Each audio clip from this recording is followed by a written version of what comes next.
ఒక్కసారి కొమ్మూరి గోల్డ్ కి కాల్ చేయండి. తాకట్లో ఉన్న మీ బంగారాన్ని విడిపించి మార్కెట్ ప్రైస్ కి వాళ్ళు కొనుక్కుని మిగతా డబ్బులు మీకు ఇచ్చేస్తారు. ప్రశ్నారావణ్ అలియాస్ బచ్చలకూరి జోసెఫ్. సో ఇదే ఇప్పుడు హాట్ టాపిక్ కదా. ఇప్పటికీ 3 సార్లు అరెస్ట్ అయ్యాడు. ఎస్, చాలామంది దీని మీద ఏం మాట్లాడుతున్నారు అని అంటే, ప్రశ్నిస్తే అరెస్ట్ చేస్తారా అని కొంతమంది మాట్లాడుతున్నారు. క్వశ్చన్ చేస్తున్నారు, అంటే క్వశ్చన్ చేస్తే అరెస్ట్ చేస్తారా అంటే ఇంకెవరు క్వశ్చన్ చేయకూడదా గవర్నమెంట్ని అన్న రీతిలో కొంతమంది దీనికి కౌంటర్ ఇస్తున్నారు. సో దాని గురించి మనం మాట్లాడుకుందాము. సో మనకి మన దేశంలో ఫ్రీడమ్ ఆఫ్ స్పీచ్ ఉంది, కానీ ఫ్రీడమ్ ఆఫ్ అబ్యూజ్ ఎక్కడ లేదు. అంటే నువ్వు ఎవరిని ఎక్కడ ఏదైనా నువ్వు క్వశ్చన్ చేసే స్వతంత్రం నీకు ఉంది, కానీ ఎవరిని పడితే అది నోరుంది కదా అని తిట్టే స్వతంత్రం నీకు లేదు. అది కూడా ఒక పెద్ద సభ పెట్టి ఆ సభలో అందరి ముందు బూతులు మాట్లాడితే అరెస్ట్ చేయకుండా ఏం చేస్తారు? ఏం చేయాలి చెప్పండి?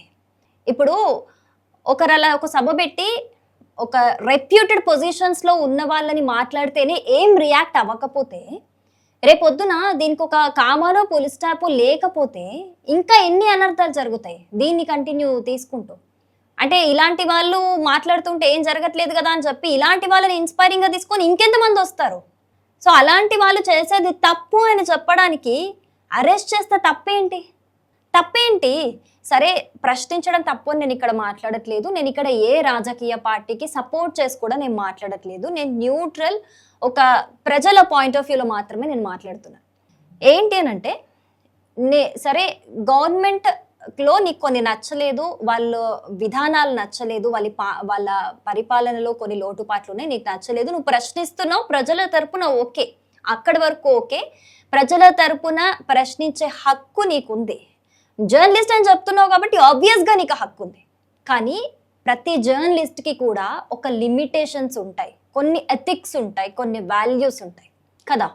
నువ్వు బూతులు మాట్లాడుకుంటూ నోరుంది కదా అని ఇష్టం వచ్చినట్టు మాట్లాడుకుంటూ నేను క్వశ్చన్ చేస్తాను, నేను జర్నలిస్ట్ని అని చెప్తే అది జర్నలిజం కాదు, అది సో కాల్డ్ జర్నలిజం. అది సో కాల్డ్ జర్నలిస్ట్ అంటారు వాళ్ళని, జెన్యూన్ కాదు. ఇప్పటి వరకు మనం ఈ 2 తెలుగు రాష్ట్రాల్లో చూస్తే గనక చాలా మంది జర్నలిస్టులు ఉన్నారు, చాలా మంది ప్రశ్నించారు, చాలా మంది ముఖం మీద కూడా ప్రశ్నించిన వాళ్ళు ఉన్నారు. కానీ వాళ్ళని ఎందుకు అరెస్ట్ చేయలేదు? ఈయననే ఎందుకు అరెస్ట్ చేస్తున్నారు?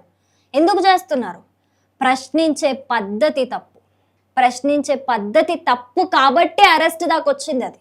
సో మనకి నోరుంది కదా అని ఇష్టం వచ్చినట్టు బూతులు మాట్లాడతాను నేను ఫస్ట్ ఆఫ్ ఆల్ అని అంటే, ఇప్పుడు ఫర్ ఎగ్జాంపుల్ మనం ఒక ఫ్యామిలీ, ఒక సొసైటీలో రెప్యూటెడ్ ఫ్యామిలీగా అందరు ఎడ్యుకేటెడ్ పీపుల్ ఉండే ఒక రెప్యూటెడ్ ఫ్యామిలీ ఉంది మనకి. మన ఇంటి పెద్దను ఎవరో తప్పున్నా లేకున్నా వచ్చి బూతులు మాట్లాడాడు, వచ్చి ఇష్టం ఉన్నట్టు బిహేవ్ చేశాడు, నోటికి ఏదొస్తుంది మాట్లాడాడు, ఇంకా అసలు చండాలం, ఇంకా వినలేని బూతులు మాట్లాడాడు అనుకుందాం. మనం ఏమన్నా ఖాళీగా కూర్చుంటామా? ఊరికే వదిలేస్తామా? పోనీలే అని చెప్పి ఏదో మానవత్వం వదిలేస్తామా? లేదు కదా, కాదు కదా. గొడవ కన్నా దిగుతాము, లేదన్నా ఖచ్చితంగా వెళ్ళి కేసు వేస్తామా అయ్యమ్మా?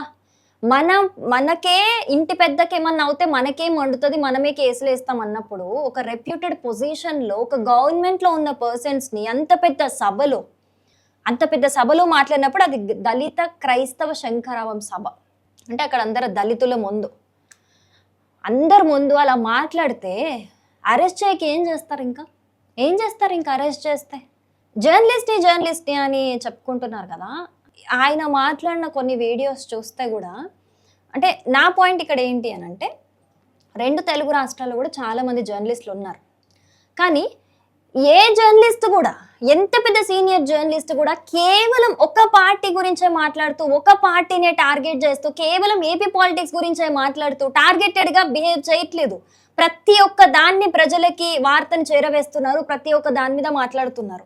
ఇటు తెలంగాణ రాజకీయాలు మాట్లాడుతున్నారు, అటు ఆంధ్ర రాజకీయాలు మాట్లాడుతున్నారు, అన్నిటి గురించే మాట్లాడుతున్నారు. ఎక్కడ అన్యాయం జరిగినా కూడా క్వశ్చన్ చేస్తున్నారు. కానీ మరి వీళ్ళెందుకు కేవలం, మరి జెన్యూన్ జర్నలిస్టులు అయితే మరి వీళ్ళెందుకు కేవలం ఓన్లీ టీడీపీ గవర్నమెంట్ మీద టార్గెటెడ్గానే ఎందుకు మాట్లాడుతున్నారు? అంటే వాళ్ళు జర్నలిస్ట్లా, సో కాల్డ్ జర్నలిస్ట్లా ఏమనుకోవాలి ఇక్కడ మనం? ఇంకొకటి, ఈ అరెస్ట్లకి సంబంధించి కొంతమంది రాజకీయ ప్రముఖులు కూడా ఇన్వాల్వ్ అవుతున్నారు. మనం దాని గురించి కూడా మాట్లాడుకుందాము. బట్ ఫస్ట్ ఆఫ్ ఆల్ నిజంగా ఒక ట్రెండ్ అయిపోయింది అనిపిస్తుంది నాకు. ప్రీవియస్ గా కూడా మనం చూసాము, ఎవరైనా కొంచెం ఫేమ్ తెచ్చుకోవాలన్నా జనాల నోట్లలో నానాలన్నా, అంటే ఈ రోజుల్లో పాజిటివిటీతో ఎట్లాగో మనం గెలవలేము, సో నెగిటివిటీతోనైతే ఈజీగా మనకి పబ్లిసిటీ వస్తుందనే ఒక మైండ్ సెట్ తో చాలా మంది ఉన్నారనేది నా ఒపీనియన్. నేనేం జడ్జిమెంట్ పాస్ చేయట్లేదు ఇక్కడ, మీరు ఇది ఇక్కడ గుర్తించాలి ఒకటి. సో చాలా మంది కూడా పవన్ కళ్యాణ్ గారి పేరు వాడుకొని అసలు ఇన్వాల్వ్మెంట్ లేని ఇష్యూస్ లో ప్రీవియస్ గా చాలా ఇష్యూస్ చూసాం. నేను పేర్లు మెన్షన్ చేయాల్సిన అవసరం లేదు ఇక్కడ నాకు తెలిసి. సో ఆయన ఇన్వాల్వ్మెంట్ లేకున్నా కూడా ఆయన పేరు తీసుకొచ్చి మరి హైలైట్ ఆయన పేరు వాడుకొని ఫేమ్ అవ్వాలి, ఇష్యూని ఎక్కడికో తీసుకెళ్ళాలి అని ట్రై చేసిన వాళ్ళు చాలా మంది ఉన్నారు. సో నాకు ఇది కూడా వన్ ఆఫ్ ది అంతే అనిపిస్తుంది ఇక్కడ. సో ఇక్కడ ఇంకొకటి ఏంటి అని అంటే, వీళ్ళు ఆల్రెడీ ఒక ప్రీ ప్లాన్డ్గా ఉన్నారు.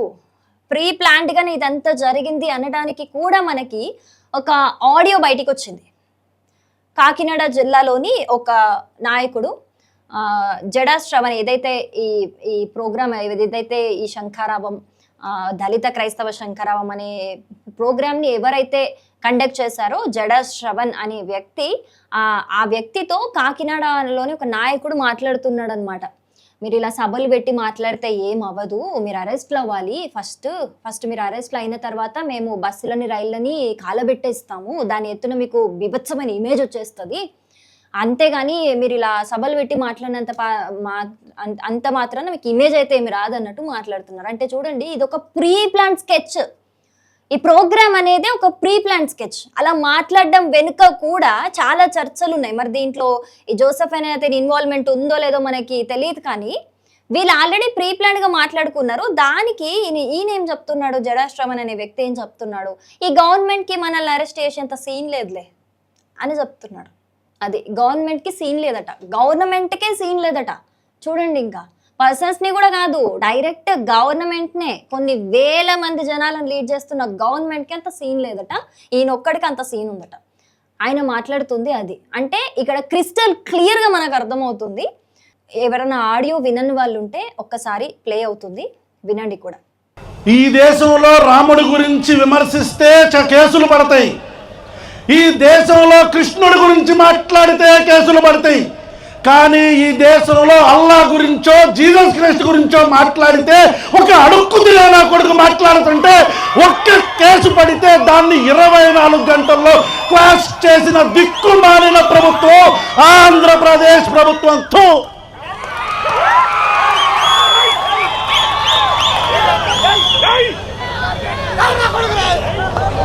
రే రాధా మనోహర్ దాస్, కొడక్క దొరుకుతావు, నువ్వు మతాల మధ్యలో చిచ్చు పడుతున్నావు, ప్రభుత్వాలు మారతాయి కొడక్క, నీ బట్టలు పదీసి రోడ్డు మీద తొక్కి నారతీస్తామని పవన్ కళ్యాణ్ చెప్తాడు కదా, అలాగే తొక్కి నారతీస్తారు కొడక్క. సో ఇక్కడ మనకి క్రిస్టల్ క్లియర్ గా అర్థమవుతుంది, వీళ్ళంతా కూడా ఒక డిస్కషన్స్ పెట్టుకొని ప్రీ ప్లాన్డ్ గా పెట్టిన సభ ఇది, ప్రీ ప్లాన్డ్ గా మాట్లాడిన మాటలు ఇవి.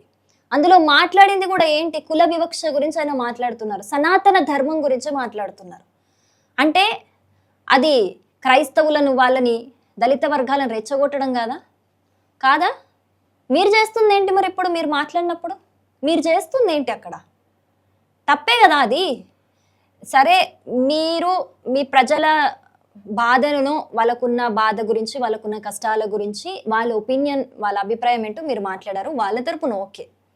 కానీ దర్ ఇస్ ఎ లిమిట్ కదా. ఖచ్చితంగా ఒక భాష ఉండాలి, ఒక భాషకి కూడా ఒక అర్థం ఉండాలి. నోరుంది కదా అని ఇష్టం ఉన్నట్టు మాట్లాడిస్తే అదేలా క్వశ్చనింగ్ అవుతుంది, అదేలా ప్రజల తరపు నుంచి ప్రశ్నించడం అవుతుంది. సరే, అలా నిజంగా గవర్నమెంట్ అంటుంది అంటే, గవర్నమెంట్ తరపు నుంచి మనం చూస్తున్న పాయింట్ ఆఫ్ వ్యూ అయితే ఎవరైనా సరే ప్రశ్నించాలి, కానీ ప్రశ్నించే దానికి కూడా ఒక భాష అనేది ప్రామాణికంగా ఉండాలి, ఒక అర్థం ఉండాలి, దానికి బూతులు మాట్లాడితే కాదు అన్న విధంగా, ఇంకెవరు ఆ ధైర్యం చెయ్యకూడదు అన్న రీతిలో ఇప్పుడు అదొక దానిలాగా మనకు అనిపిస్తుంది. నిజంగా కొన్నిదెల పవన్ కళ్యాణ్ గారిని అన్నందుకే చేశారు అరెస్ట్లు అని అంటే, ప్రీవియస్గా ఆయన హిస్టరీలో ఎంతమందిని ఆయన అరెస్ట్ చేపియాలి? మరి 3 పెళ్ళిళ్ళు చేసుకున్నావు అని ఎంతమందిని అరెస్ట్ చేపియాలి ఆయన? ఇప్పటి వరకు ఇంతమంది వెళ్ళి ఉంటారు జైల్లోకి? లేదే, చేయించలేదే. సో ఇందులో కొంతమంది ప్రముఖులు కూడా ఇన్వాల్వ్ అవుతున్నారు. సో వాళ్ళు మరి నిజంగా ఈ బూత్ లాంగ్వేజ్ని ఎంకరేజ్ చేస్తున్నారా మరి ఎంకరేజ్ చేస్తున్నారో ఏంటో నాకైతే అర్థం కావట్లేదు. మరి ఎలా ఎంకరేజ్ చేస్తున్నారో కూడా నాకు అర్థం కావట్లేదు. ఇక్కడ ఎవ్వరూ కూడా, ఈవెన్ పీపుల్ కూడా మాట్లాడుతుంది, పీపుల్ అటెన్షన్ ఇస్తుంది. నేను న్యూట్రల్గా చెప్తున్నాను, అరెస్ట్ ఎందుకు చేస్తున్నారు, ప్రశ్నిస్తే అరెస్ట్ చేస్తారు. అక్కడ ప్రశ్నించినందుకు కాదు అరెస్ట్ చేసింది. అందరూ గుర్తు పెట్టుకోవాల్సింది అది. అరెస్ట్ దాకా వెళ్ళింది అని అంటే నువ్వు ఏ విధంగా ప్రశ్నించావు, అసలు నువ్వేం చేసావు, అసలు స్టార్ట్ చేసింది ఎవరు? అరెస్ట్ దాకా వెళ్ళింది అని అంటే నువ్వేం చేయందే వెళ్ళి ఊరికే అరెస్ట్ చేసేసిరా? లేదు కదా. నువ్వేం చేసావు, నువ్వేం చేస్తే అరెస్ట్ చేశారు, అదెవరు ఎందుకు పట్టించుకోవట్లేదు? అక్కడ బూతులు, ఘోరమైన బూతులు, మనం మాట్లాడుకోలేని బూతులు, హిందువుల గురించి, సనాతన ధర్మం గురించి, రాముడి గురించి. అంటే ఎవరైనా హైలైట్ అవ్వాలి అని అంటే ఇంకేం లే, కొనిదెల పవన్ కళ్యాణ్ గారి గురించి అయినా, సనాతన ధర్మం గురించి అయినా మాట్లాడితే చాలు, ఓవర్ నైట్ స్టార్ అయిపోతాం అంతే. మనకి ఇమేజ్ వచ్చేస్తుంది, అటెన్షన్ వచ్చేస్తుంది. ఆయన ఇప్పటి వరకు ఎన్ని వీడియోలు చేసినారని అటెన్షన్, జస్ట్ వాళ్ళు ఏదో ప్రీ ప్లాన్ ఒకటి మాట్లాడుకొని ఆ స్టేజ్ మీద మాట్లాడితే వచ్చేసింది అరెస్ట్ అవ్వగానే. ఇంకా వీళ్ళైతే అరెస్ట్లు అవుతాయట, మళ్ళీ బస్సులను తగలబెడతారట, ట్రైన్లను తగలబెడతారట. ఏమంటారు చెప్పండి? ఇంకా కొంతమంది వాళ్ళ ప్రముఖులు మాట్లాడుతున్నదైతే ఇదే నా ప్రజాస్వామ్యం అంటే అని మాట్లాడుతున్నారు. ఏం చెప్పాలి దీనికి ఆన్సర్ చెప్పండి? పవన్ కళ్యాణ్ గారు వచ్చి తెలంగాణలో ఇన్వాల్వ్ అవ్వకూడదు, ఇక్కడ రాజకీయం చేయకూడదు, ఇక్కడ అడుగు పెట్టకూడదు అని మాట్లాడినప్పుడు మరి వీళ్ళెందుకు సంబంధం లేని దాంట్లో ఇన్వాల్వ్ అవుతున్నారు? అది తప్పైనప్పుడు ఇది తప్పే కదా. ఇన్వాల్వ్ అవ్వద్దు అని మాట్లాడినప్పుడు అంటే అలాంటి వాళ్ళు ఇప్పుడు ఎవరైతే ఇన్వాల్వ్ అవుతున్నారో ప్రముఖులు, అలాంటి వారు పవన్ కళ్యాణ్ గారు తెలంగాణలో అడుగు పెట్టకూడదు అని మాట్లాడినప్పుడు రియాక్ట్ అవ్వలేదు అని అంటే వాళ్ళు కూడా టార్గెటెడ్గా రియాక్ట్ అవుతున్నట్టే కదా. మరి ఇప్పుడు టార్గెటెడ్గా బిహేవ్ చేస్తుంది గవర్నమెంట్, పవర్ని యూజ్ చేసుకుంటుంది అన్నప్పుడు మరి ఇప్పుడు కూడా మరి అలాంటి వాళ్ళు కూడా అంటే పవన్ కళ్యాణ్ గారికి ఎవరు ఆపోజిట్ ఉంటే వాళ్ళకి సపోర్ట్ చేస్తారు. అంటే ఆయనకి ఏమైనా అన్యాయం జరిగినా వాళ్ళు రియాక్ట్ అవ్వరు అనమాట. సో ఎస్, అది చాలామంది కూడా దీని గురించి అదే రచ్చ నడుస్తూ ఉంది. ప్రశ్నిస్తేనే అరెస్ట్ చేస్తారా అని చెప్పేసి. సో ఇక్కడ ప్రశ్నిస్తే కాదు అరెస్ట్ అయింది, ఏ విధంగా ప్రశ్నించాడు అనేది కూడా ఇక్కడ చాలా ఇంపార్టెంట్. ఎవరు కూడా మళ్ళీ అలాంటి లాంగ్వేజ్ యూజ్ చేయకూడదు. అట్లీస్ట్ చూసే జనాలకైనా ఇది ఒక గుణపాఠం కావాలి. అసలు మీ ఒపీనియన్ ఏంటి? నిజంగా ప్రశ్నించినందుకైనా అసలు రావణ్ అనే వ్యక్తిని అరెస్ట్ చేయడం తప్ప కాదా? అసలు మీ ఒపీనియన్ ఏంటి? తప్పకుండా కమెంట్ చేయండి. దీనికి కౌంటర్ ఇవ్వాలి. మేము గొర్రెలం కాదు బానిస బ్రతుకు బ్రతకడానికి. ఈ బెదిరింపులు వద్దు నాగబాబు గారు. ప్రశ్నించడం మా హక్కు. ఏ నాయకుడైనా, నేనే నాయకుడు అనుకున్న వాడైనా సమాధానం ఇవ్వాల్సింది బాధ్యత. అర్థమైందా? Just asking. బండి ఎక్కి పారిపోయిన వాడిని ఎందుకు అరెస్ట్ చేయట్లేదు రేవంత్ రెడ్డి గారు అని ఒక ట్వీట్ చేయొచ్చా తెలుగులో? సార్ అది కొందరు అమ్ముడుపోయిన మీడియాకి అంటే అది రాంగ్ వర్డింగ్ అవుతుంది సార్. కొందరికి అమ్ముడుపోయిన అంటే కొన్ని పార్టీలకు కావచ్చు, లేకపోతే కొంతమంది మనుషులకు కావచ్చు అమ్ముడుపోయిన మీడియాకి అన్నట్టు. సో కొందరికి అమ్ముడుపోయిన మీడియాకి అని పెట్టాను సార్. ఇప్పుడు ప్రజలకి నిజం సమాధానం చెప్పబోతున్నాను. నిజం తెలుసుకోవాలన్న ప్రజలకి నిజం తెలుసుకోవాలన్న మీడియా మిత్రుడికి మరియు కొందరికి అమ్ముడిపోయిన మీడియాకి కూడా. ఓకే, అంటే నిజం మీడియా మిత్రులు కొంచెం రెస్పెక్ట్ ఇవ్వాలి కదా. అందుకే ప్రజలకి నిజం తెలుసుకోవాలన్న మీడియా మిత్రులకి మరియు కొందరికి అమ్ముడిపోయిన మీడియాకి కూడా.